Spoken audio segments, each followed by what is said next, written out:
Okyali mulabi waffe mulungi nnyo ku Kyaggwe TV tweyongera okukwaniriza okubanga otulaba wonna w'osinzira okubanga otulaba tulongera okugamba nti gendayo oyongera okutunoonyaako ne bannaabalala osobola okubanga obazigirira ne bongera okubanga batunoonyaako tulabe ensonga we zitambula n'okwongera okutegeera ebirungi bye tukuteekedde. Tukyali mu programu Okikola Otya, nze Richard Ssentaayi muzzukulu w'Eryasafu nsibuka Nakasongola, tukyali ku kyalo Njerere mu division ey'Eggoma mu municipali ey'e Mukono nga tukyali n'omubaka wa president mu district ey'e Mukono Fatuma Ndisaba Nabitaka ng'atubuulira bw'akikozeewo okujja okutuuka wano waali essaawa ya leero ku ddaala eryo. Biki ebimu ku byakalimu olwo mukuyega byojjukira by'otayinza nakwerabira?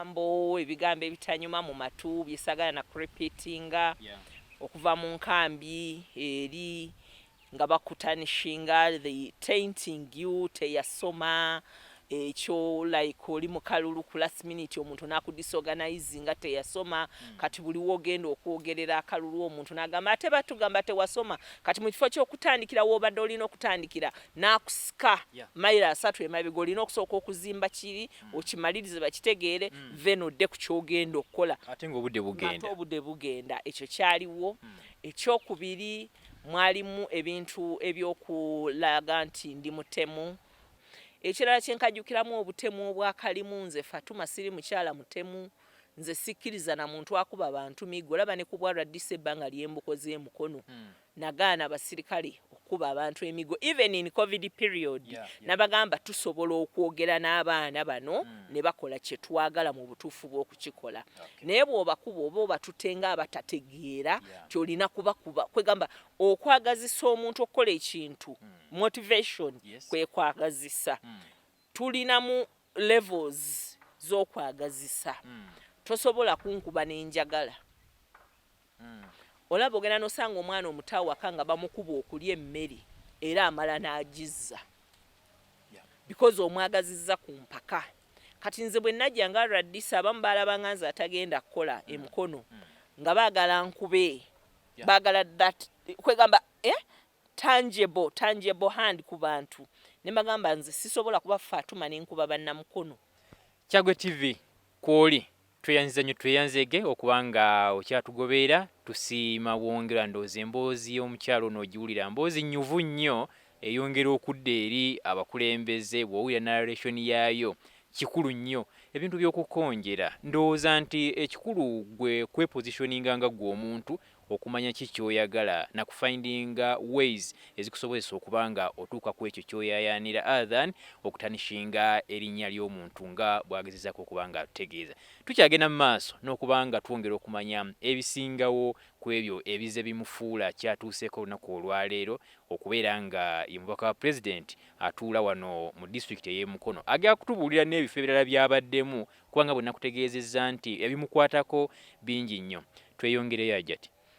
Kati nze nga Ndisaba saakuzibwa nkugambye tatange yali mukambwe nnyo maama yalinga akubya liiso nabikolwa naye okukuba ogwo omuggo ogwo sigwagala ku bantu era nebaza nti ekiseera kyenkoze Mukono abasirikale benkola nabo bona bakiwuliriza tetukubye bantu naye ate results tukola ki tuziraba kuba abaana abo ababodo osobola bayita n'oteesa nabo ne balabirira bannaabwe ne bakola kyoyagala. Katono nnyo tuwunzike eddala liri ery'omubaka mu parliament. Kakati baakuba abantu emiggo nga bambadde t-shirts zange ne bagamba Ndisaba mukola ki mu mabaala ng'enkya mugenda kulonda Ndisaba which wasn't good.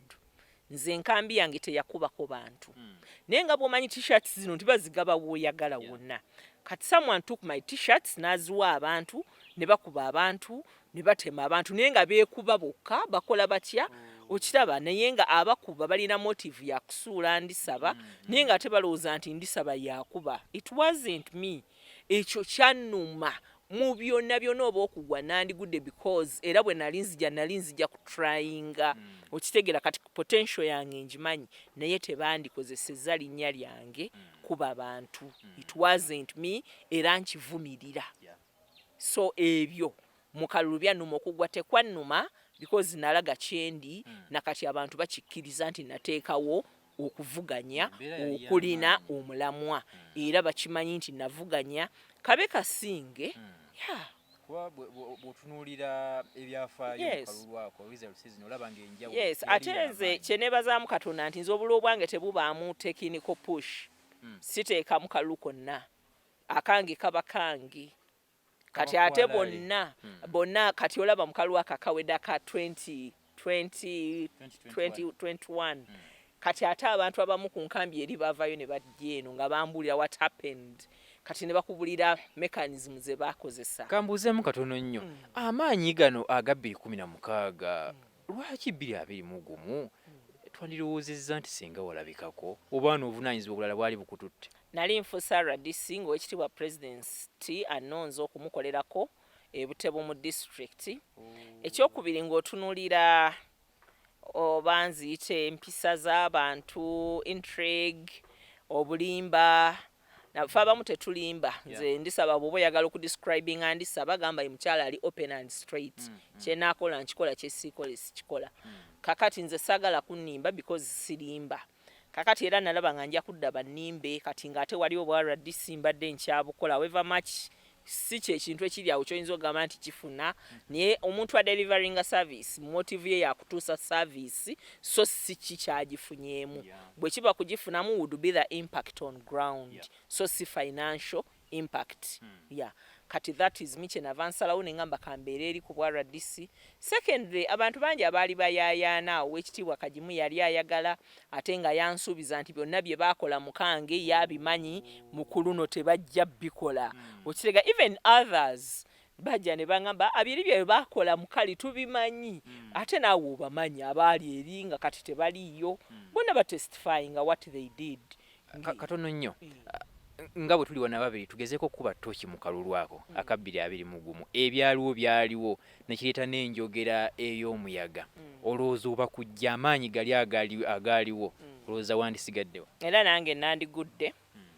Nange nandigudde kubanga wave yajja abaali mu security by then tebafavoringa akalulu ka mulundi ogwo mu area ya Central like ekisooka COVID ng'obulwadde bwajja ne buleeta obuzibu. Tewaliwo free expression, free movement. Waliwo kafyu biki abantu ne babinyiigiramu n'abaana abato waliwo watuka ng'olinaga nze sijja kuwa president kalulu njagamba dadi tamuwa lwaki yatuganya osoma. Kati olaba mu baana abato kyalimu naye ne mu bantu abakulu abatamanya nti COVID was real kyaliyo. Secondly, enkwata y'omuntu akoze ensobi yeetaaga okubeera revised.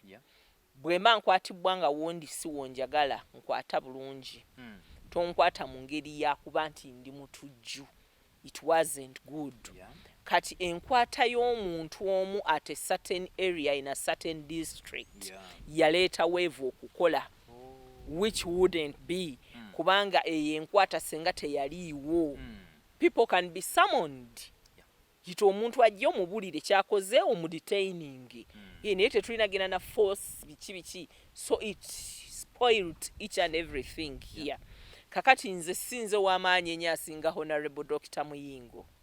Sinze w'amaanyi ennyo asinga Honorable Ameria Kyambadde. Sinze w'amaanyi ennyo asinga abala bonna be walaba abagudde wano.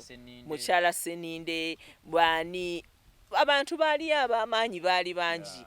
Abatalina nansobi gye bakoze mu bantu naye ne bagwa olwa embeera eyakola ki eyaliwo. So I would think ne bwe nandibadde nga abantu banjagala ne wankubadde nga balina obwetaavu bw'okukyusa ne bwe nandibadde nze era nange nandigendedde mu swadaka eyo. Naye nze neebaza Katonda nti abantu bafunyeeko comparison kubanga kibanga bagamba nti leka ensi ezibirireko for some 2 months tufuneko ku nkyukakyuka then ensi etunule tulabe kino kiba kitya kiri kiba kitya. Nti kakati local government zonna zazzeeyo ku zero. Tuzzeeyo mu kusensitizinga, tuzzeeyo mu capacity building okulaga abantu nti this is how we do this. Kubanga omuntu gw'oleese tabangako na kirowoozo ekyo omujje ku ludo omujje ku matatu omulese omuwadde ticket awangudde izin kansa alayidde abamu bamanyi n'abafa abamu tebamanyi naye n'abalala era bamanyi abalala nabo tebamanyi yes waliwo abalungi ennyo twebaza kuba sijagamba nti weevu yaleeta babi bokka kibuyaga bw'atwala mulimu ebirungi ebijja mulimu ebibirayike mukoka bw'akulukuta ewandege yaawo wonna wabi awo bwayise omanyi nti mulimu abalonda Foko ne Benson ng'abadde agyetaaga so that is a good wave kati ate waliwo wave embi etutta amatoke gaffe gonna gagudde biki emiti gyaffe gyonna gigudde so eyo nayo twagifuna kati local governments zirina okugenda mu capacity building ziyigirize abantu baffe abazze mu local government tukola tutya eyes on hands off kati abamu bo baagala okulaga nti nze nkulira ne kino nze nkulira ne kiri because tali prepared so yeah. Tukyalina omubaka wa President Fatuma Ndisaba Nabitaka mu program Okikola Otya kitundu kyaffe kyakubiri naye kayongera okubanga atuzaayo kemabega katono nnyo mu kuvuganya okwaliwo mu 2016 bw'ataasobola kubanga awangula akalulu ako kyandibanga obaoliawo kyalimu omukono ogwabamu ku bannakibiina kye ekya NRM. Nze Richard Ssentaayi muzzukulu w'Eriasaf nsibuka Nakasongola program Okikola Otya. Abatulaba mwenna ku mukutu ogwa Kyaggwe TV twongedde okubanga tubeebaza okubanga mukyatulaba nze RDC wa Mukono Fatuma Ndisaba Nabitaka nga nkyaziza aba Kyaggwe TV ewango olwaleero nga baagala okumanya butya bwenkikola okuba nga ntuuka ku lunaku luno nga ndi bwenti bwe saawangula kalulu aka 2016 nze ndi mukyala mukkiriza buli kimu manyi nti kyolibeera mukama aba yakitegeka era kyotasobole kubeera mukama aba akiteekateeka aba yakimanyi created with free version for non-commercial use okikola nga bw'olina okikola naye naakugamba nti wano kati si kiseera kyo tonatuuka kubeerayo ekikyo ekiseera kikyakola kikyajja kyankosa kyanyigiriza psychologically financially socially nti bw'ogenda mu byobufuzi ogenda ng'omanyi nti olina emikwano mingi naye buli lw'oba weesimbyewo omanya kikyoli mu bantu omanya status yokuba gwatesimbanga uko tomanyi kikyoli era olwaleero olowooza nti oli mulungi nnyo na bonna abatulaba ku Kyaggwe TV balowooza nti balungi nnyo gye bali naye sooka weesimbewo olwo lw'ojja okukakasa ddala oba oli mulungi oba toli mulungi ekyokubiri tusobola okumanya nti oli mulungi naye obulungi bw'obwo obukozesezza otya kuba waliwo abakozesa obulungi bwabwe mu ngeri ennungi ate waliwo abakozesa obulungi okwekaka ku bantu mu ngeri etali kiki etali nnungi abantu ne babulwa essanyu ne bakutunuulira kuba tebalina kyakkola naye ne bakukkiriza nti tewali kyakkola kabagende naawe muki mu maaso kyankosa nga bwe nkugambye nabeerawo famire yange created with free version for non-commercial use olowooza nti buli omu owangudde naye naye mukama bw'akuwanga omukisa n'ogwa ogenda kumanya abalabe bo namanya abalabe bange era nakkiriza ate saabayita abalabe wabula namanya abawagizi bange mu ngeri etali ntuufu abandeetera okumanya obunafu bwange we buli ne neekyekinga ku njuyi zombiriri ez'abantu be nali nvuganya nabo namanya nti abo bawabuzi nabana aba nali ndowooza nti bange kubanga bulwapate nga ndowooza nti bange nabo namanya nti si buli eyeesimbyewo ku NRM party awagirwa abantu aba NRM party ate namanya nti abantu bangi abatuwagira nga batuwagira genuinely nga tebalina political party tebalina any political affiliation abantu mwana wange Ssentaayi bangi nnyo abatuwagira nga tebalina kikwate kyonna ku bibiina bye tuwagira naye nga balina kye bakusuubiramu nga balina kye batalabye naye ate bangi ab'ebibiina mwe tuli created with free version for non-commercial use ng'era abeerawo mu nkiiko zonna ze mutuulamu nga n'obuwagizi omwana buli kimu okimu agenda anoonya akalulu naye nga ye taliiwo kukuwagira nga ye aliwo okufuna mawulire ate gatwala ku opposition abo tubayita abantu abadiiringa mu politics at any given moment bingi byayogerwa bingi twabiwulira era bingi obimanyi naye siri wano kukola critic oba criticism ku muntu yenna mu kifo kye naye abannamukono babimanyi ebyagenda mu maaso babimanya naye neebaza Katonda nti ye buli kiseera ateekawo ekkubo erifuluma w'oba okoze eki woba osiraanidde woba osibiriddwa nti eyo yonna embeera wadde yaliwo yanzigula amaaso n'ennyongera okumanya politics kyeki nemba nga neekengera nemba nga nsiivinga nnyo nemba nga nseka nnyo naye ng'ate nzikiririza mu kitono sikkiririza mu kuseka ennyo kyova olaba nti kati n'ebyobufuzi ebiri mu kuvuganya olw'olumu ŋŋamba nti ate oba si byange ndi nnyo mu byobufuzi bino ate ebyobuweereza byendimu kwegamba kubanga nze wali sirabawo nnyo ssuubi ndiraba nnyo wano tho sinzagamba nti never siri kiddamu nsobola okiddamu at any given time naye namanya era intrigue eri mu bibiina by'obufuzi kyova olaba nti at first mukama kyeyanjolesa kyali kituufu nti tusigale mu nnyumba buli muntu abeere ne freedom of expression buli muntu aveeyo n'endowooza ye buli muntu bamulonda olw'obusobozi nga tewali any political attachment kyali kirungi even though weather ya dictatinga kino ne environment naye nga kiri kyandibadde kirungi kubanga olw'olumu abantu babakubye beeyagaliza n'abala n'agamba nti kakati gwe Ssentaayi bw'onoobeera nga okoze ekintu ekyo ne kituukirira ojja kulemesa projekiti ye okutuukirira kati n'abeera ng'alina engeri gy'atayagala projekiti yo gwetandike n'ayita mu ba physical planners ne bakuma approval ya plan n'ayita mu b'enguudo ne bagamba ozimbye mu road reserve n'aleeta projekiti awo in the near future amasannyalaze gagenda kuyitawo naye nga byonna kyanoonya gwe butatandika kuba wa sharing idea yo naye kati ng'alaba ate naye alina sacha projekiti gy'atanaba kutandika in 5 years ajja gitandika gwe bw'omusooka tajja kuhitinga target ye so ebyo mu politics you can divert the story into politics n'omanya kyengezaako okutegeera nti if at all that girl or that woman awangula awo nze naasobola okubeera wano if at all oyo ajjanga kaŋŋambe olaba ne Katikkiro wa Buganda bamuvuganya baagala omuvuganya bavaayo n'ebigambo nga tebali clear ku mirimu gy'akola olaba omuntu kwegamba tewali muntu gwe basuubira kubanga agenda kukola ekigasa business mu politics abantu bo banoonyaamu ssente afuniddewa gwoba tonaba nakuwangula kalunguli yalabira nga gwe togenda kuwanguza diiru ye business teyitamu kino nno kitegeeza nti omuntu okujja mu byobufuzi olina okuba nga ozze weesibye bbiri ng'oli sagala kozesa kigambo ekyo kubanga kijja kuba kityoboola ebitiibwa by'abantu naye olina okujja nga gwe ng'omuntu osobola okuba ne capacity etunula buli side ng'otunula bwoti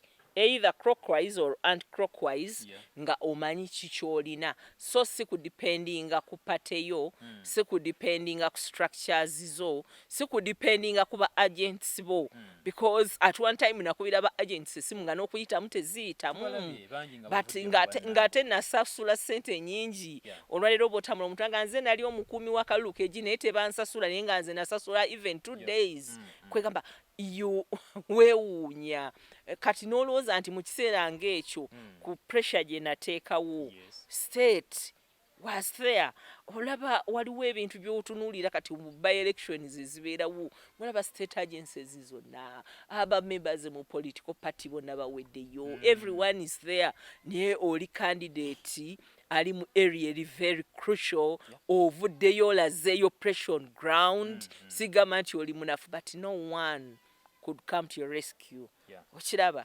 poliisi gye wandirowoozeza nti kakati eriwo okukuwa bukuumi ng'ate gwe bakubye ate gwe eriko naawe gwe etulugunya ate a given moment nina we nalabira nga kwegamba binsobedde n'entuula mu nju yange nembeera nga agenze mu koma nga saagala kwogera omuntu omu nagamba yeewambye ali wakaawo yeewambye but what could I do nalina kutula waka wange n'ensirika n'endaba ensi bwegenda mu maaso because nze nali nsoose okuwangulwa secondly nze nali nsoose okubbwa thirdly nze nali nsoose okulinyirirwa nange nali nzira mu bigere by'abo abaali bakituukako ogwasooka ate era sinze nja okusembayo olwo kikutwaliranga bbanga ky'okudda mu mbeera za bulijjo kuba automatically ng'omuntu amaze mu kalulu emyezi gisoba 4 mu 6 ng'otambula obuuza abantu buli kanaku just n'obw'omala akalulu toddamu kutambula omubiri gulwala kuba oba tokozesa exercise ekyokubiri oba omanyidde okusanga gatherings oba tokyazisanga amasimu gaba gavuga nga ne buba n'essimu 5 zonna zivuga omulundi gumu era zonna olina zikwata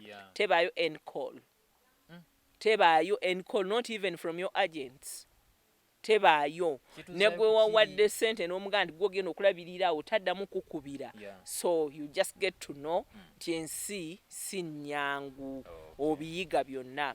Kati era n'omanya nti famire yo olunaku lwonna yeeba eyiyo, because kyamalira omwami wange ebiseera ng'atudde awaka ng'ali mu kukansolinga wodda webadda thinking that osobola okuhanginga up yourself cause pressure gye nateekawo ng'automatically olabirawo nti akalulu nkalina kati ne kajja ne kabeera bwe katyo kati ng'alina okweraliikirira mukyala wange abadde she's too assertive ate kati asirisa omulundi gumu tayogera what is it bakuwa emmere appetite togina kuba wamanyide kunywanga amazzi mu kalulu kati bakuwa emmere era togirya baba batya abaana shame kwegamba abantu bangi ate kati bw'ogwa akalulu mukubo mwe tuyita okuva gy'ova paka awaka buli woyita omuntu n'asonga yoyo no yali yesimbyewo abo batusobola oyo no ye yagwa kwegamba n'atasobola kuwandiika linnya lye n'abeera ng'akiriko kati era kye na resortinga tu okuva mu kalulu ako nenga nti baŋŋambye saasoma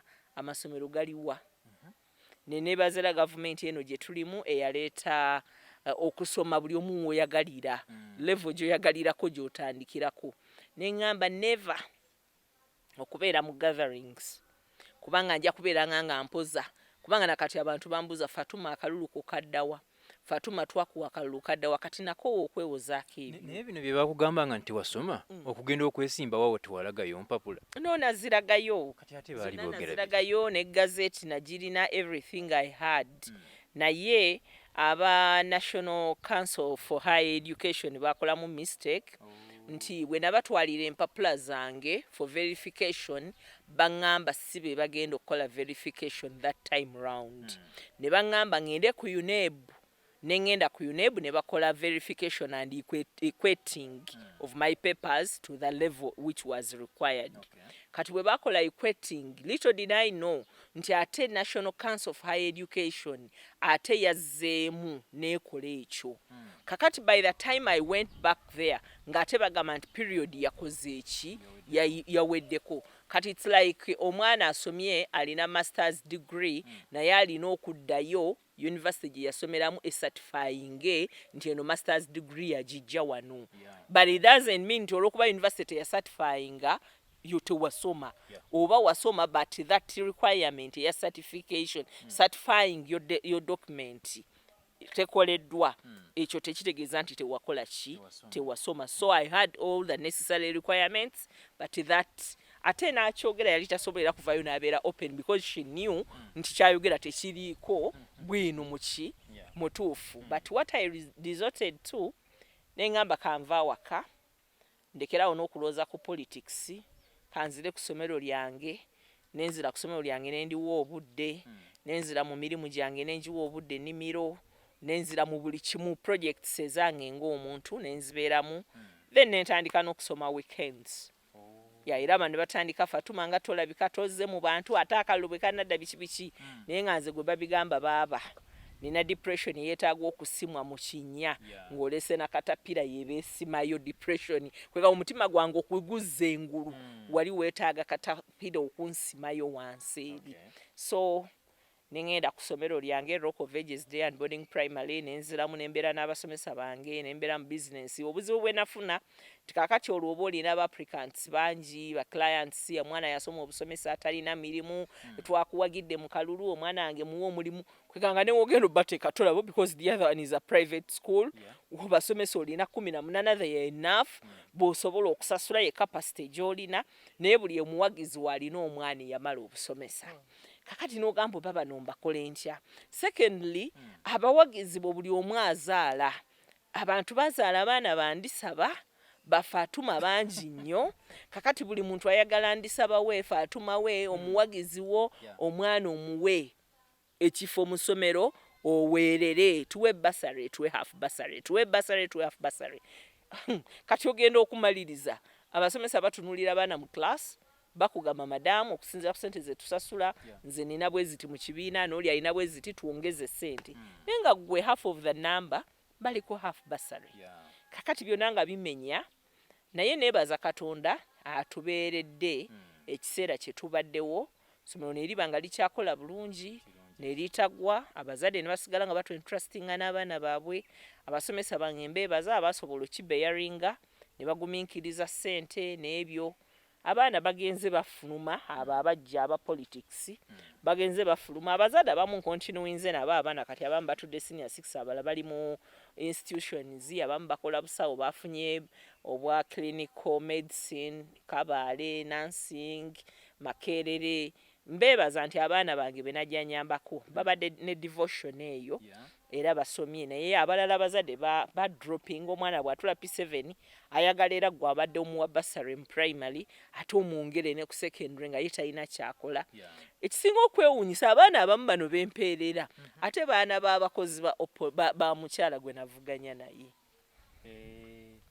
naye nga nze mbaweerera kubanga bamaama baabwe they are close friends kati ninawe nasanyuka ennaku ezo waliwo omwami gwe sigenda kwogera linnya kuba muyiikiriza mukama nsaasire but he knows bambi yajja nanneebasa nasanyuka nali ngeze kulambula kkubo lyerweza eri eryagwamu bambi najja nanneebaza naye nga ne mu kalulu awo yalina omubaka nga muvuganya najja nangamba omwana wange yasomyewuwo yatuuliddewo P7 n'afuna first grade aggregates 8 ngamba naye waliwo n'omuntu gwenvuga mukama wange yeewuunyiza naga essomero lyoyo omukazi Ndisaba kyongamba lisomesa ebya serious abaana ne bafuna ne first grades ngamba just look at this one abaana bange bafuna ne 6 bafuna ne 5 you are looking at getting a first grade kwegamba kiba tekikola na mawulire okufuna first grade ku Rock of Ages because it is the order of the day ne kati nenkyewuunya because nkuvuganya you reach an extent of okuloza nti abaana bewange tebafuna first grades naye kati omwana oyo agenda nakola buki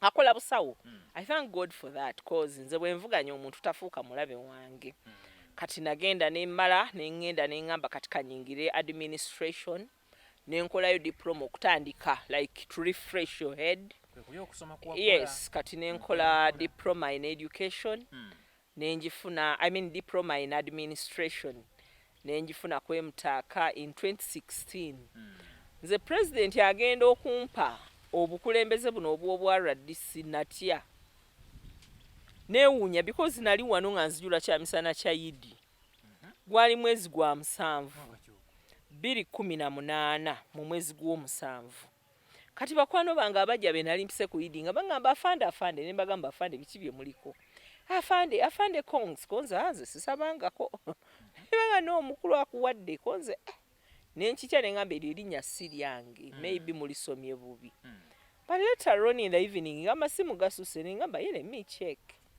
nembako omukulembeze omugwe nakulira nangamba yeggwe bakuwadde obw'RDC nenga oh my god bakutaddewa Butebo naye nga simanyi nakkubo ligenda Butebo omanyi kati nze nga bwe nagambye ffe baatuzaalira mu kiwanga awo ne tusomera Mukono tetutambudde n'ensomera Ndejje n'enkomawo n'envolontiyaringa Mukono nabweyogerere kwegamba ndi centered wano mu Mukono kati ng'ekintu Butebo nkiwulira nawulirangako radio Butebo eddanga ndi muto naye nga simanyi waweeri kati nembuza Butebo bakwatawa so ne bamdagirira we natuuka e Butebo nenga Mukama Katonda what is this omanyi zona district ziri mu Uganda naye waliwo olwotuuka noga Mukama kisa nenvuga kwolwoba nvuga ndi mukazi eyeevuga nekwolwoba nvuga paka lwe twatuuka ku district nengamba alhamdulillah naye eno ngenda kusobolayo naye nebaza Katonda tinakolayo emyaka 2 n'emyezi 5 nga sina buzibu 2018 natandika mu mwezi gwa 10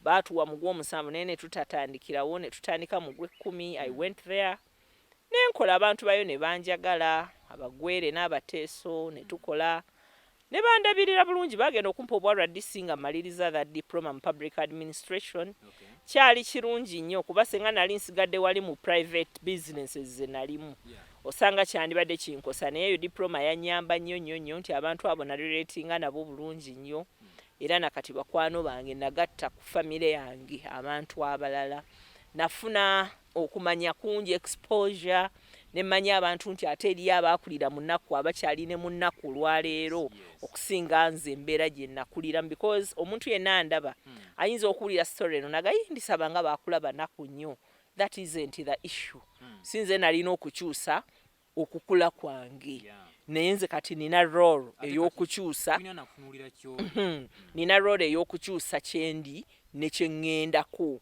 naye eri yali role y'aba parents bange of which nabo sibanenya bansomesa ekyo kyo nkyebaza ate tetwali omu babiri bakola buli kimu kyonna naye eri abantu eyo Ssentaayi abeetaaga okuyamba nga n'omwana okuzaala ku myaka 13 si mawulire ewaabwe kati nabisanga eyo so nendaba nga obwa-RDC is a better job ku muntu omukulembeze bw'oba owulira nga wandyagadde okuweereza abantu leka kutunuulira ssente tunuulira responsibility gye bakuwadde ogikole in the best way okyuse abantu be bakuwadde okuweereza neebaza mukama wange his excellency the president okunsindika ebutebo nalaba nga nina challenge nga nina okubaako kyenkola okukyusa area eyo era nenkikola emyaka 2 nina bye nakola byenzikiriza nentuuka ku extent ya robinga chief whip n'agula emifaliso because bambi abantu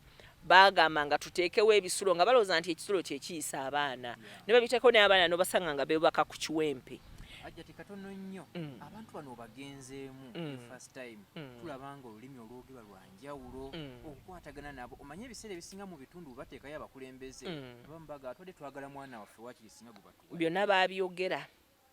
byonna baabyogera omukali omuganda omukali namuganda lwaki omusajja Museveni lwaki atusindikira abakali abaganda feno titutakka bakali baganda ne boogera oluteeso byonna baabyogera but yo PR obakomyawo n'obazza emmeme n'obagamba n'abammwe bali ewaffe by then we nali ebutebo waliwo omukyala mwana Moyiza yali Kayunga kati ne mbagamba nze ndi eno wammwe mwana Moyiza ali waffe Kayunga nze nja kuva eno ŋŋende mu Bugisu mwana Moyiza ajja kugenda mu Bunyankole oba jagenda mu Bateeso like that n'obanyonnyola kubanga kati bwe twajja mu mpaji zaffe eza NRM tulina kye tuyita pan-Africanism tulekera okwetunuulira nga Abana-Uganda nationalism tulekera okwetunuulira nga nze Omuganda but Uganda Muna-Uganda service gy'ogenda okudeliveringa so kati bwe nabeera ebutebe eyo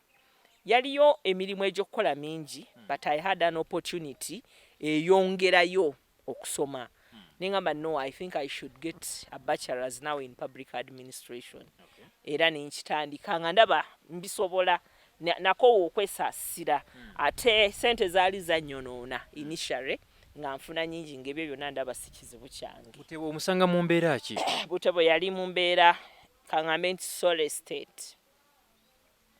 Sole State baali bakamukavinga okuva ku Palisa.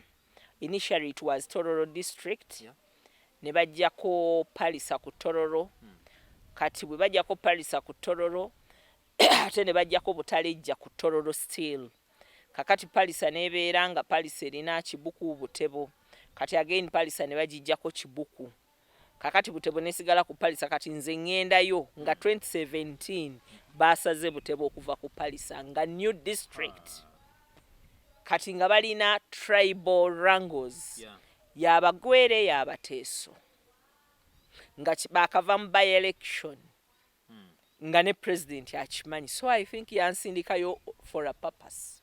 I united them nenvayo nga bategedde nti bonna bannabutebo era bonna balina okukolera awamu nasanga emige gyali gyasiraana okuva mu 2016 2017 nenjogera ne General Katumba Wamala because yali minister wa works and transport mwebaza nampa timu yaba engineer ne bajja ne bakola inspection kubanga Butebo is a swampy district bwe connecting ne Bukedde ya is also swampy ne Palisa is also swampy Kumi at this side of Butebo is also swampy kati nga connecting roads teziriyo nayogera naye ne mwebaza nampa timu sente culverts biki ne bagenda ne ba bridging those districts ne zitandika okubeera functional tukoze ebintu bingi naye kati neewuunya ebbanga lyenavaayo ate nentandika okuwulira bye bakola ki bye balimu nga tebikyatambula bulungi but I can't say nti nze yali omulungi naye government erina challenge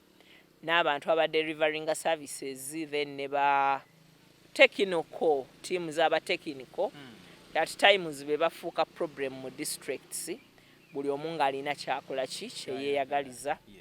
Kati bwe nali ebutebe yo ne nkugamba ne ntandika masters, kati ngenza okuvayo nga ndi ku bachelors, kati ne nzija Mukono, covid, Zoom, biki. But at last I graduated yesterday. Though I graduated nze ndi mu kisaakaate kya Nnaabagereka. Ne sigenda ku Mbale naye gawuni already njirina akatabo nkalina. Kati I'm hoping at getting a master's degree. Kati binnyumira. So generally butebo muvaamu mwaka ki? Namuvaamu mu 2021 omwezi ogwa January ng'ennaku z'omwezi 14 we bampera transferring letter. Nenzije Mukono ne mbalinda ne mumala obululu bwammwe paka ku level y'obwa meeya nga nayo mugimaze. Katono nnyo batusiigire ku kifaananyi amawulire g'okuva e Butebo gansanga ndi mu DSC nga nkubiriza lukiiko olugenda okuteekeka okulonda akalulu mu DSC e Butebo, DPC, CID, IO, DSO bonna ababeera mu DSC nga tutudde full body tuli mu kalulu mu lukiiko oluplaninga. Then kawo nankubira essimu nagenda okulanga bonna bali stranded. Omanyi muba muteesa by the way kirungi nnyo akujjawo amasimu nga muteesa. Naye bw'olekera abantu amasimu it disturbs. Kati bambi twayogeranga nga naye bo bali ku WhatsApp abamu. Kati nagenda okulaba nga face zaabwe zikyuka kati omu nansongera ku simu yange kati ate nze chairperson w'olukiiko ate ansongera ku simu ne ngamba what is this? Ngenda okutunulira essimu ng'eraga change of transfer of RDCs. I didn't even get too much excitement okumanya wa wendaze. Nagamba whatever kuba nabeera Butebo ne manya nti nze tebali nkyusa kuva Butebo. Saalobingako saakola ki nagamba mukama wano we yantegekera let me work here. Kubanga nali mupya mu fraternity simanyi nti osobola okukola kino oba okukola kiri. I don't have a parent, a good parent mu system. So I automatically got to know nti nina kubeera e Butebo. Bw'ogenda e Butebo watukako ko at a certain level n'ossaamuko ekikowe n'ogaawo Mukono kansoke muwummule. Sasa ako kikowe kubanga ogenda mu district gy'ogenda okukolamu nga tolina wogenda sula mu district. Ng'ate ovudde awaka awo ng'olina wosula. Saagalaga nti abali e Butebo tebalina we basula. Balina we basula but embeera gye nagenderamu ne we nagenda nga omuntu yenna yandigenze n'asula Mbale naye nze nga sina ssente za kwonoona ate nakula ndi munaku kati ne ngamba nja kugijjaamu eno embeera. So I became flexible ne nfuna honorable omwe yampa ennyumba at first naye ne mmala era ne njivaamu ne nnoonya we nina okubeera bw'enkyo. Nabeerayo embeera yankosa naye nagimanyiira. Kati n'oba nga olina okuweereza abantu n'obakkiriza mu butonde bwabwe n'obakkiriza mu kumanya kwabwe. Balina abantu bangi ab'ebbeeyi naye abantu ab'ebbeeyi abo tebaagadde nnyo ku enterprise nga eni Butebo. Bonna bali eno mu kibuga bali eno wammwe Mukono bali ludda ab'ebbeeyi bangi nnyo abali e Butebo. By the way Butebo district y'abayivu naye ate bo tebafudde eyamusore abamu okukulaakulanya ekitundu kyabwe. Ekyokubiri tebaadvocatingidde mwana muwala bakitwala nti kya bulijjo kwegamba ebyo ze challenges ezimu ze tulina. Ekirala tebafuddeeyo nnyo okumanya nti beetaaga okukola businesses eziri outstanding skilling tebiriiyo naye ng'abantu ab'amaanyi abava e Butebo bangi nnyo by the way n'abayivu bangi nnyo.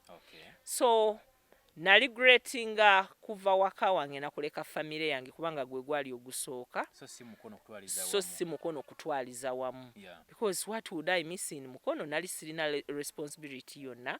Obwa general secretary nali sikyabuliko sirina kifo kyonna kya leadership kye nalina okuleka okubeera nti nze nali flag bearer by then which flag bearer position doesn't have anything kubanga totuula na mu lukiiko lwa SEC totuula mu parliament mu caucus bw'eba etudde because by the way ekyo pate kyerina okulwanako ba flag bearers bonna bandibadde nga batuula mu caucus ya NRM ba MPs nga batudde ne president mu caucus ya NRM all flag bearers bandibadde batuula to represent the areas mwe babadde bavuganya because areas ezo bw'otabatuuza mu caucus baba basigadde tebalina representation. Kati bali ba members abayitamu kati just no Buganda terina representative mu caucus. Okitegera kyenkugamba NRM party ng'etuuziza caucus Buganda doesn't have any representation. Kubanga ababaka ba Buganda bonna abakwata flag on behalf of NRM bagwa. So kati mu kusalirawo eggwanga lino nga NRM party Buganda area is not represented. Northern is represented, Western is represented, Eastern is represented, but you Buganda here tewali atuulayo. Kubanga abakwata flag bagwa. Bonna bagwa. Oba se ekyo government oba party would come out negamba nti bwe tuba tugudde mu kitundu kino services ze tubadde tulowooza okuyisa mu party, why can't we assign the flag bearer akole services ezo on behalf of government? Tuleba nti ffe tuliwo nga ba RDCs okubanga twogerera party n'emirimu gyonna party gyekola, but we need support oli omu. Ebyalo biri 607 ebikola Mukono.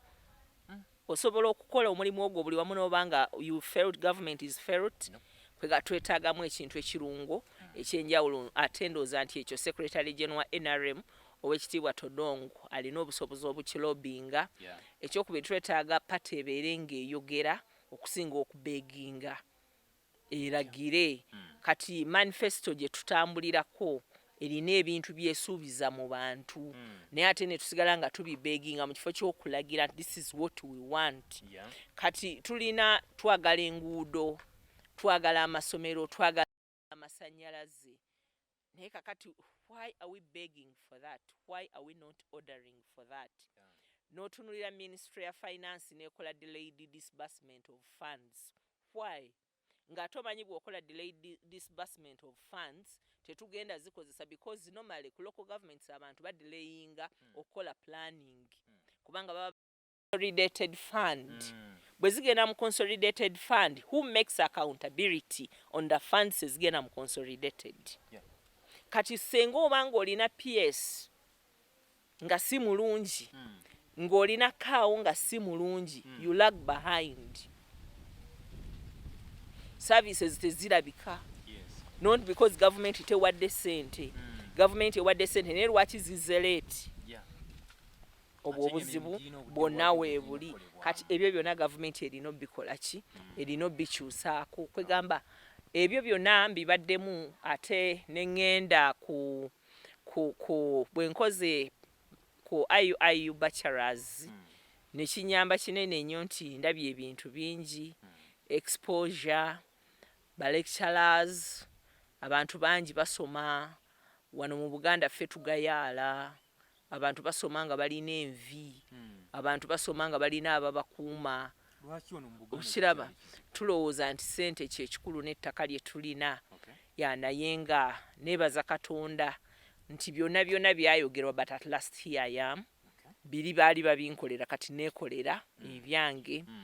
Nakulira mu mbeera eyo naye kati ndi mu mbeera ensanyusa nze ng'omuntu etasanyusa abalala but nze ensanyusa ne famire yange okitegeera. Yes, obwa RDC bunsanyusa wano e Mukono nti ndaba abantu ntula mu office ne mpulira bambye ebizibu by'abantu bensobodde okuyamba mbayambye ebinnemye siri Katonda. I refer them to court. Yes, bandeese Mukono challenges tajja kusobola. Fatuma tasobola kola Mukono byonna nali butebo ngambi wulira nga nseka tajja kolawo Mukono tagisobola bamulese kulwana na Betty bichire ngamba nze Fatuma siri mulwanyi ndi mukambwe ndi principal naye siri mulwanyi sirwana ntalo zitankwatako oli MP mulamba be batuteekera policies be balina okulaba nga buli kimu kijja ate nze ndi RDC representing His Excellency the President. Roles pure ziri very very different kati ngangenda kulwana naye eki. So nebaza Katonda nti ebbanga ery'emyaka lyenkoze Mukono sirwanyeeko na honorable and I'm not hoping to do that. 2021 mu January kati olwaleero 22 I've made 2 years in Mukono. Sirwanye bana Mukono nkolaganye nabo abasobodde by the way kubanga sikyateeka siri mutunzi wa ice cream nti nsobola okubeera nga nsanyusa buli muntu okiraba kati waliwo yanjigiriza akalala siri boda nti banvuga kuntwala nze bo gye baagala okugenda because boda bw'ogisambira you kick start gwe ng'ogigamba amayembe ng'ogaweeta oti ngedde bw'oteekayo okugulu oti ng'olaga nti wano oyingira ngodde eno naye nze ndi human being nze nina kyenjagala kati be sibakoledde because kye baŋŋamba si kyenjagala okukola osobola okuba nga gwe Nsubuga Henry gwenzirako naye nga kyoza okuŋŋamba nze Ndisaba Fatuma Nabitaka sikirabamu mulamwa sikikola at one time nga nakajja waliwo abajja kakati ffe tuli benaremu tuli basanyufu kuba bakulese wane Mukono kakati ne banyonyola naye nga byattaka ne mbagamba I'm very sorry these are two different things nze ndi RDC bandeese ku lwa Mukono nkola mirimu gya gavumenti gwe ne bw'oba oli wenaremu nga gwe mukyamu mu kintu kino era nja kuga nti oli mukyamu mu kintu kino owa Nuupu nkimuwe bw'onooba nga oli wa FDC nga gwe mutuufu nja kikuwa oli mukube kuba sizze lwa political party however much mukama wange gwenkolera ye chairperson wa party naye as an individual ndi public servant sizze kubeera administrative officer wa NRM party siri chairperson wa NRM party Haji Trial Sebagala naye ekibiina ekimpa omulimu kyekyo ekiri mu buyinza ekya NRM naye nga mukama wange president chairman waakyo nze mu representinganga president w'eggwanga ku lw'abantu be bonna kati office eno ey'Emukono ya buli muntu oba oli wa NRM jangu tukole provided oli mutuufu era nja kukola naawe by the way mbaagala nnyo bajje tukole aba Nuupu ng'oli mutuufu nga tozzemu ebyo ebyabwe ebyo jangu tukole ebyo jangu tukole kuba nakugambye kat one time tulina omulimu munene ogw'okubuildinga capacity to make these people know what they should do and what they shouldn't do kati ebyo ebyokulooza nti buli kanaku tuwambala engule no engule eyambalwa ng'okoze n'otuuyana n'ogiwangula kyova olaba bino ebyokugraduatinga abaana ba nasale nze siri byo era ewange ku ssomero tebabikola sibyagala oyagala okuteeka omwana oyo mu bwongo obulooza nti graduation bajambala at that level so nga graduation bagikolerera okwambala enkofiira eyo okikola kintu si kyangu okiraba okufuna kwegamba engule you have to sweat tekusanga busanzi wootudde tuli wamba era enseno bwerikyuka ebyo ebigundi byagundi tujja bitwala who are you obikoleredde abantu baswetinga to get what they have katono nnyo tuddeko kemabega oze wajjira mu kiseera nga akalulu kagenda mu maaso naye saakayingira namu wakalinda ne kaggwa nosaakalinda kuggwa naye rolo yange teyali yakuwagira kalulu kubanga olwedde omuntu akola akalulu nga bagenda kulonda nga 26 bakulonda 22 already oba wakola da strategies naye ati wali oliwo okulembera mu security is to provide security era nagiprovidinga naye saazanya kalulu konna kubanga nze olwo nali nfunye omulimu Mukono ate oli anoonya akalulu yanoonya kufuna mulimu nze ate already ngufunye n'ebbaluwa egumpadde njikola ki njirina kati simanyi mukama gwalonze kati ate lwaki nyonoona gye ŋŋenda okubeera anti awo omulabi wa Kyaggwe TV weyeebuuliza security awo ogizanyisa nedda security teriiwo kuwagira security eriwo kukuuma ddembe mu kulonda buli omu alonde gw'ayagala mu ddembe nga tewali akkubidde ku polling station era tewali gwe baakuba nga tewali akkubye ejjinja era tewali gwe baakuba ebyo byonna nabikola nateesa n'abantu bange yaliwo mukulu Abubeka Musiho by then Kifudde Wanduru also operations diso by then yaliwo Baguma Hilale deputy wange bwabye twakituulamu ekintu ne tukikola perfectly by the way I give them a credit team yali nungi twabikola byonna ne biggwa kale Kyaggwe TV kwokyali olwo buli kimu kigenda mu maaso ozze mu Mukono nga RDC katwano oli mupya mu kino Mukono however nti obadde eri gy'obadde Mukono omusango otya era okutwalizaamu obukulembeze Mukono obulaba otya ndi wa mukisa nti nalaba ku regime egenda nendaba ne regime empya Regime egenda yalina byayo byali egenda nabyo. Negenda baali bamanyi nnyo abo kubanga twali tubadde nabo mu bintu bingi. Regime empya nayo ng'emanyi partly kubanga Reverend Dr. Bakalwa Mukasa nali mbadde naye mu bululu bungi mu by-election ye nze nakwata wingi ye Goma nenjivuga era ng'akimanyi. Kati tulina bye twemanyi ng'abantu. Reverend alina by'amanyi Fatuma byali nange nina bye mmanyi byali. Kati nga nina okumuteeka naye alina okunteeka mu respect nga RDC we nange kati nina omu respecting nga chairperson wa district. Naye ng'ate yamanyi eno nanga amanyi mumanyi eno. Naye just not one time twalika awamu. Kakati nga buli omu alina okuwa respect okukkiriza kwa munne. Mwebaza nti ekyo kibaddewo. Abaana bano abalala tuzze twogera Reverend bano bagambe kino kikole bwoti. Politics yaggwa. Tuli mu service delivery. Kawo mu space akole emirimu. Engineer mu space akole emirimu. Ogwaffe gwa kugenda kulaba zazze mmeka. Lwaki kino tekiriwo. All that we've done. Kati bingi ebisoomooza naye omuntu omulamu era bw'otasanga bisoomooza oba tolina kyokola. Eyo yonna embeera tulina ogisisinkana.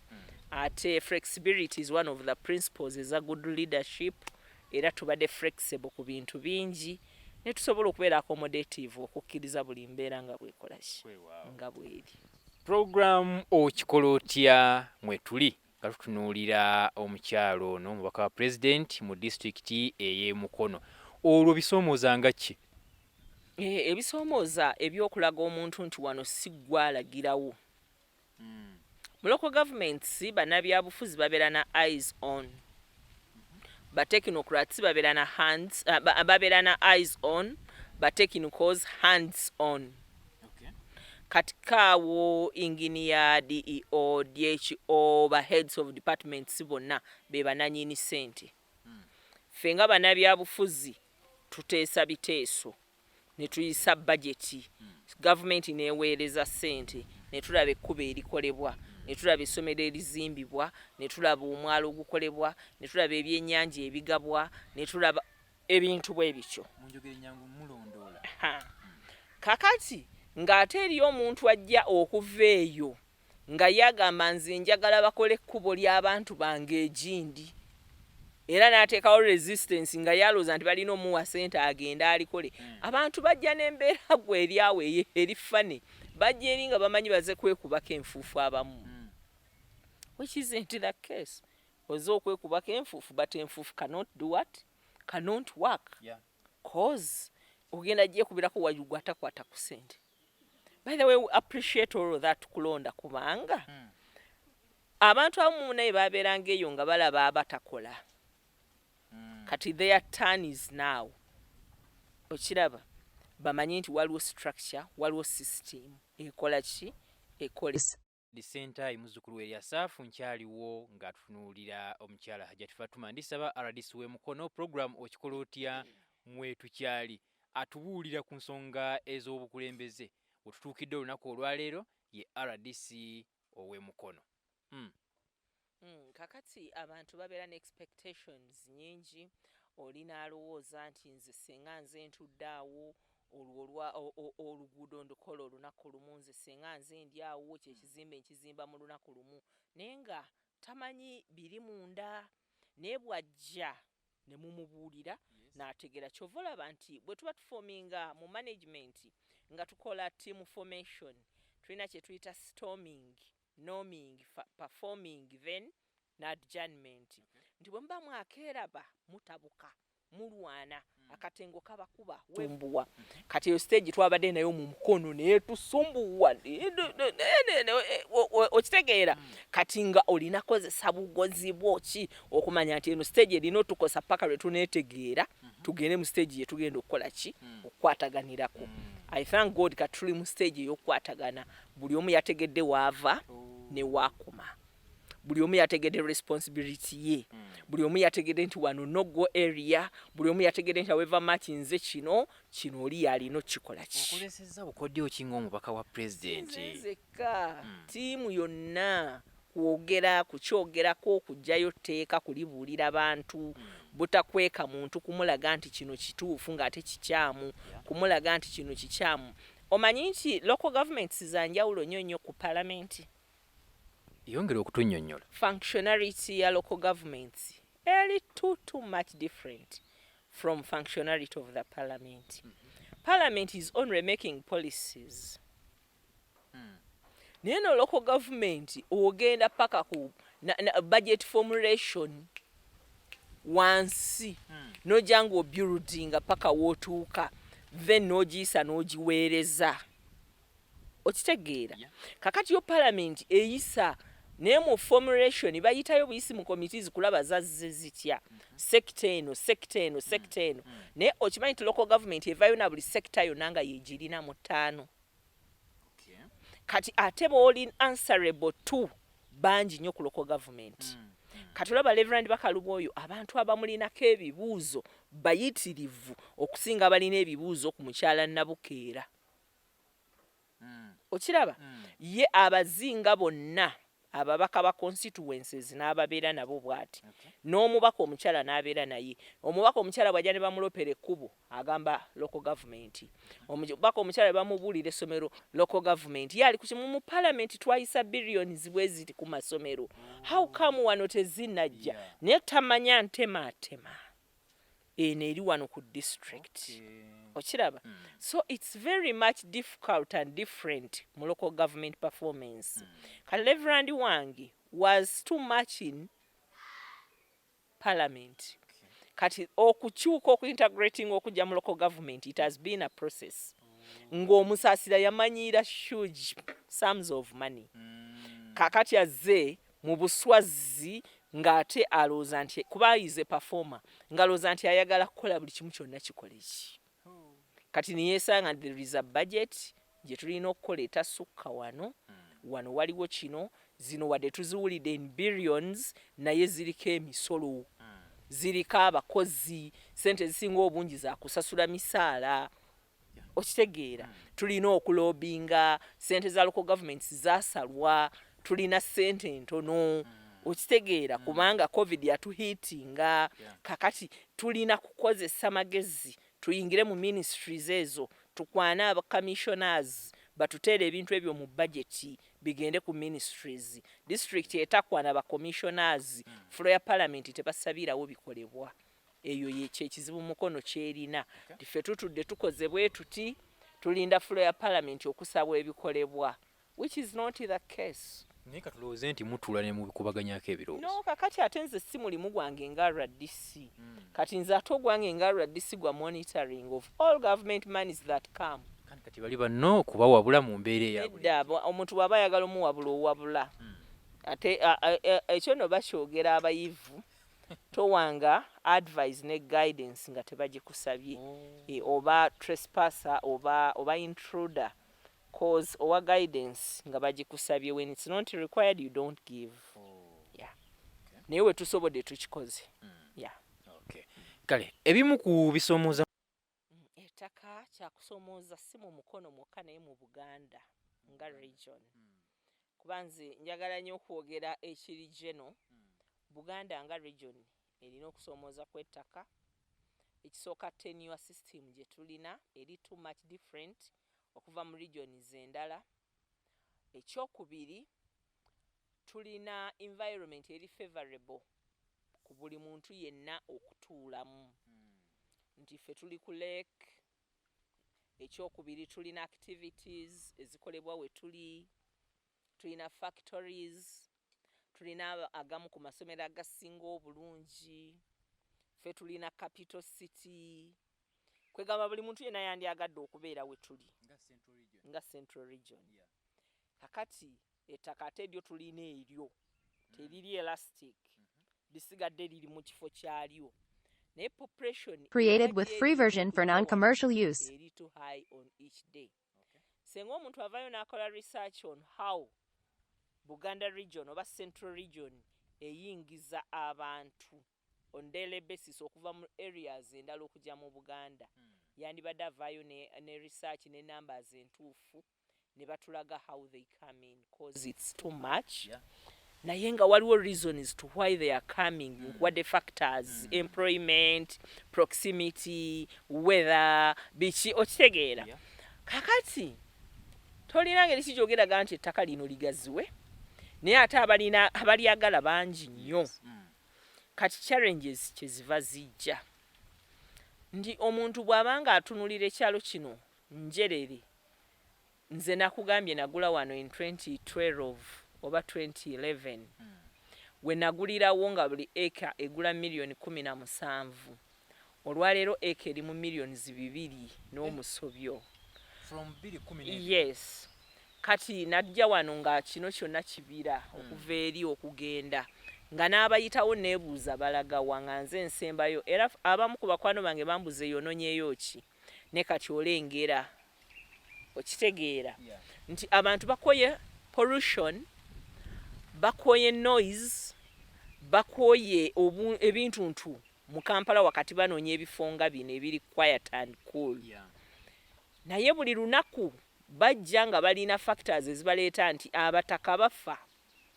Abataka buli lwe bafa abaana buli omu alina motive eyiye. Bwe tuba tuga nti tulikozeseze wamu nga family tukisobola but for 5 years only.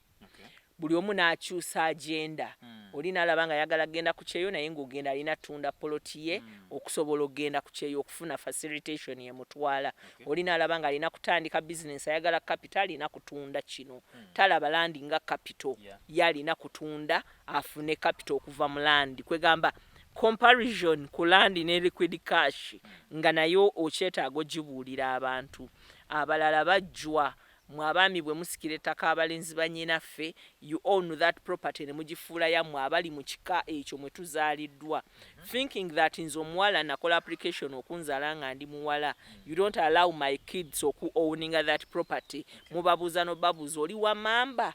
Okitegeera kati nange kyemba nina okukola is to sell my share njize wange because what I own as Fatuma Ndisaba Nabitaka is for my children. It doesn't belong to your kids gwe mwannyinaze. Kati abantu ebyo byonna bibaleeta okubanga ettaka becoming a problem. Ekirala amayumba geetaagibwa. Omuntu aliye kumpi ne Namanve Industrial Park oba Kampala Industrial Park atunulira opportunity ya factories ezo ng'alaba yeetaaga ennyumba z'abapangisa. That is business egenda omubeezaawo. Omulala yeetaaga hotel. Kakati buli lwagamba nti nja kuzimba abamu talina capacity ezimba. Therefore anoonya anaazimba. Yatunda agenda agula ekalagi, agenda agula ekiyunga oba agenda agula ekayunga gy'ajja kati mu ssente ze. Omulala n'agamba nti gwe twagabana mu famire nze nafuna 2 ku 2 oba 10 ku 10. Naye wano wendi olwaleero currently nga ndi mu Namanve 10 ku 10 ayinza okuba egula obukadde nga 2,500. Naye kati bw'agenda n'agula ekayunga agulako acres nga 5 n'alowooza nti ajja kusimba olusuku, ajja kuteekayo ennaanasi, azimbeko amaka, agule takisi avuge, agule ne booda ereete ng'omutwala awaka. Ezo zonna ziba expectations ennungi naye aziba nazo nga tannatunda. Bw'amala okutunda n'akyuka.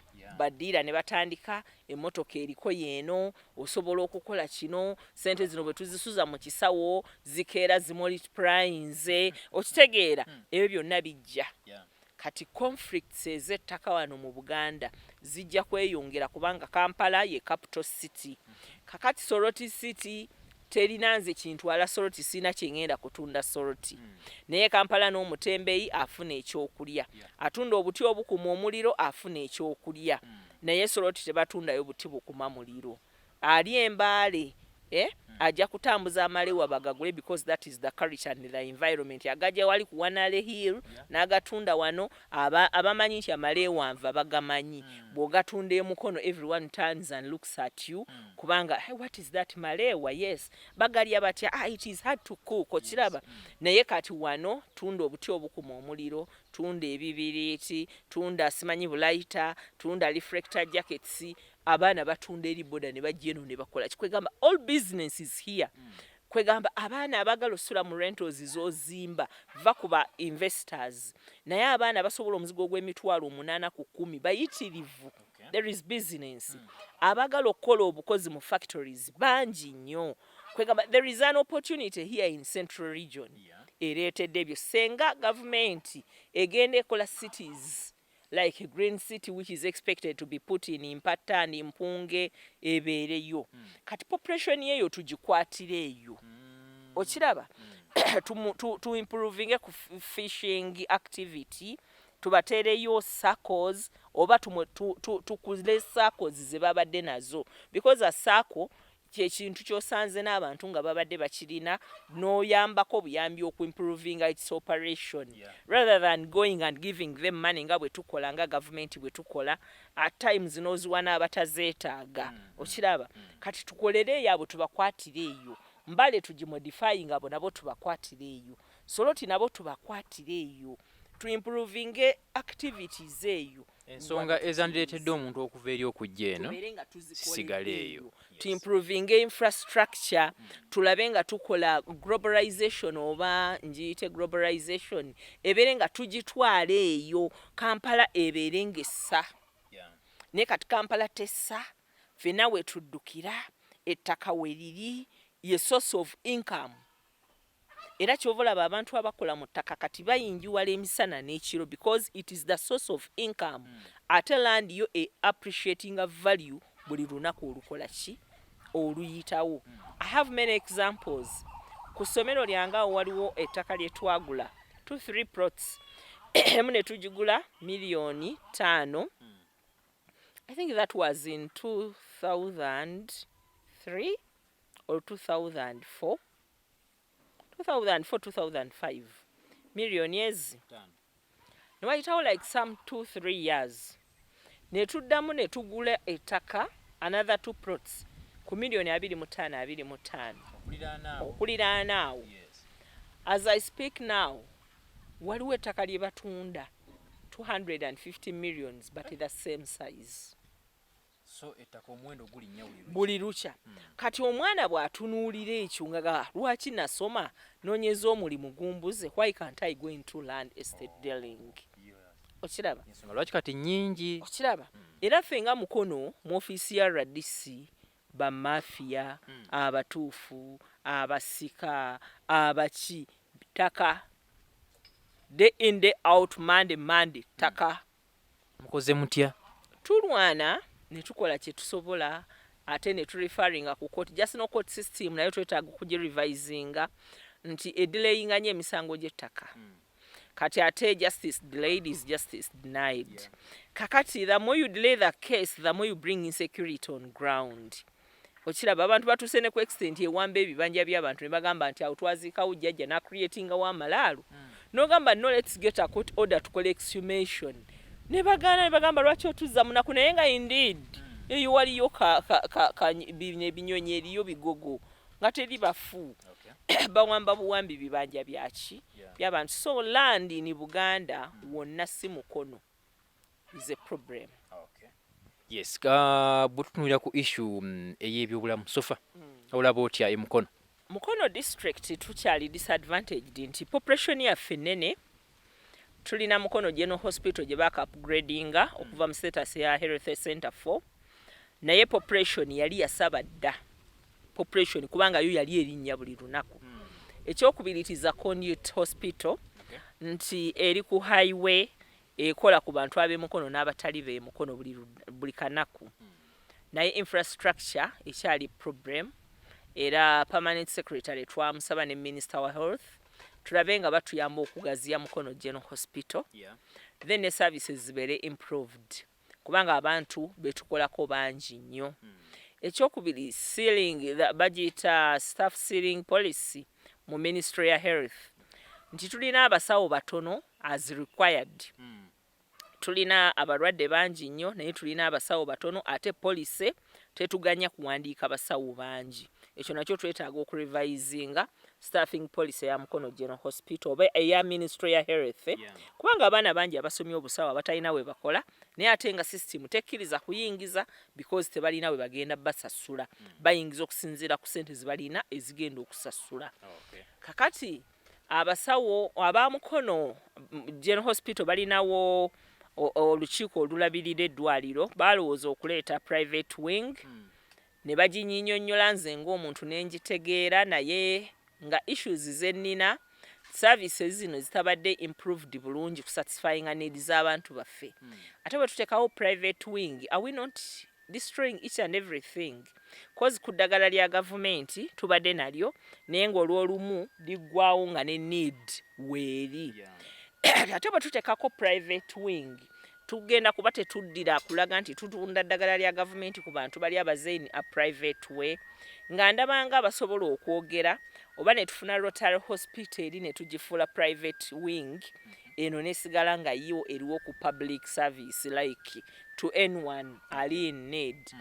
Nga ndabanga bwe kyetaaga naye bagenda fa ne bayongera otunyonnyola nga bapromising okuba nga bawa services eziri equal.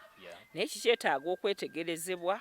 Recent nawulira bagenda ne banyonnyola omubaka oba n'omubaka yakitegeera, I don't know, but nze eyo yali endowooza yange nti we needed another place ey'okuteekamu private wing nga teri awo wennyini, but being sinze ndi ku lukiiko nze ndi overseer, nze gavumenti yange ereese eddagala abasawo ebasasudde, kino kikola, that is where I stop.